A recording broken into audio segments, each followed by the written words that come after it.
I'm sure you saw a number of young players, but let's focus on the young playmakers come through. Do they cop harsher criticism than other positions potentially? Yes. How do you try and protect them from that so they can develop in spite of it? Well, I think a coach supporting is very important. A captain coming out and supporting their 10s is very important. I think I'll elaborate on why I say yes. I think, like anything in life, the 10 is your quarterback. And like the quarterbacks, if things go well, they get all the applause and all the praise. When things go badly, conversely, they have to be on the other end of the stick. And, you know, we saw in the game of the weekend, Taine got quite criticised, I think, for the game. Now, if you actually look at the game and the stats, there's a lot that he had no touches on that actually led to the Wallabies losing on the weekend. Double the amounts of penalties, a lot of unforced errors. Yes, he had two probably pretty noticeable moments. One, that charge down, and secondly, that collision with Nick White in the middle of the field. And you sort of go, oh, you know, well, I mean, I tell you what's going to happen for certain. He's not going to make those mistakes again. Unfortunately, it just happened to come about on a big stage there. But what we've got to get, you know, in support behind, and I'm sure Joe is doing this, is making sure that, okay, well, we've learnt some of these lessons. Now, if you're going to be a 10 that we're going to carry forward, you can't make these mistakes again. Bernard's had these mistakes. Stephen Larkham would have had big mistakes throughout their career. What we've got to do is you've got to have a really tight group of people supporting him. It's great to have an experienced playmaker around to help them and be on that, you know, same level and that personal level. But, you know, putting some things like that in place become really important. And, you know, as you just have to kind of ride sometimes the public opinion, because it's not the opinion that's always going to matter the most. It's going to be there.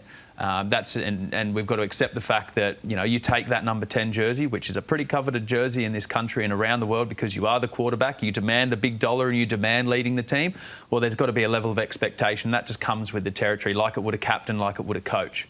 So I think that, you know, it's territory that players want to step up and put themselves in because the reward is great. But then there's also quite a fallout as well. That's why I find this decision, which, going by the facts that Tom has, that it's the call to have James O'Connor continue to be involved throughout the Rugby Championship and the next two games being the Bledisloe is really in Rugby Australia's hands.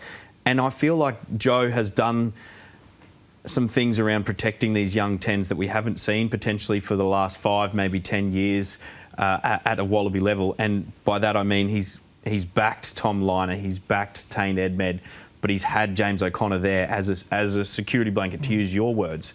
To not continue that, at least for these next two games, which could be the biggest games for the Wallabies in a number of years, taking on New Certainly Zealand. in these two games, I think it's really interesting, and I'd love to know more, and we're going to find more out very shortly, I'm sure of it. What's the Les Kiss factor in this? So we're talking a lot about Joe. Well, Joe's not going to be coaching the Wallabies at 2027. So what's Les? Les has coached James at Queensland. You know, he's coming in as the Wallaby coach. What's the impact here? What's the discussions that we do not know about at this point in time? And maybe that's not a place for James in that area. So we can't just say it's all on Joe at the moment. There's certainly more to this than just one man's decision. No, I see your point. And I guess I want to clear up that I'm not just purely criticising Joe here. I'm questioning but also applauding the fact that he has, as I said, he's done some things to sort of protect and develop these young 10s that we haven't seen done. And we've seen so many times over the years, like Noah, for the first 2 years of his international career, 3 years of international career, was picked and dumped, and there's plenty of other examples prior to Noah. So I think Joe's doing something that's been really smart. I'm just curious as to why it's moved away. But on the Les Kiss thing, you're right, we don't know definitively what conversations are going on. But Tom, I'm certain you and I are on the same page here, is that at least publicly, Les has said to everyone that he doesn't want to be involved at the moment, and he's not putting his finger in that pie at the moment. He's standing back and letting Joe do his thing, and he will come in and take over and start to have a say when it is his time to take over. So just judging by that, what I'm saying is Les, as far as we know, because of what he said publicly, he's had no involvement in those decisions.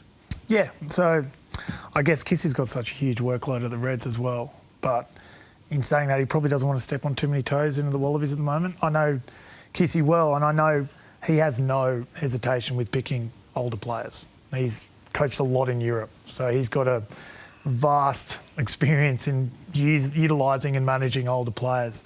On that question, I find this tens conversation really fascinating.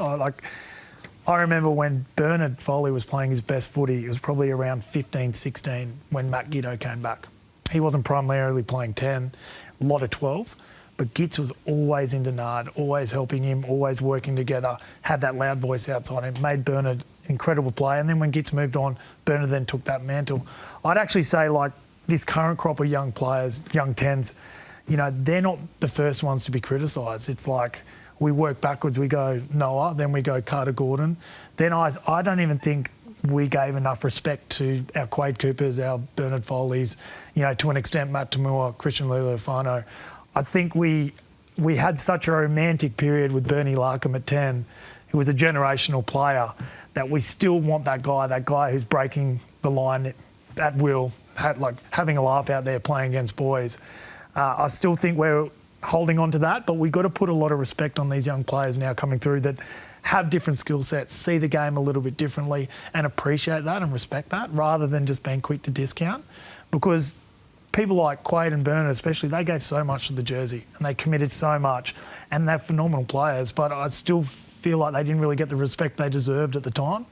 And now we're moving into this new generation of the young 10s. We've got to like appreciate what they're doing and what they're working towards, because I know playing with players, being in an environment with the player, you have the respect. If they're there, then the players respect them and want to see them do well. So what we're seeing from the outside is not probably what the players are seeing from the inside.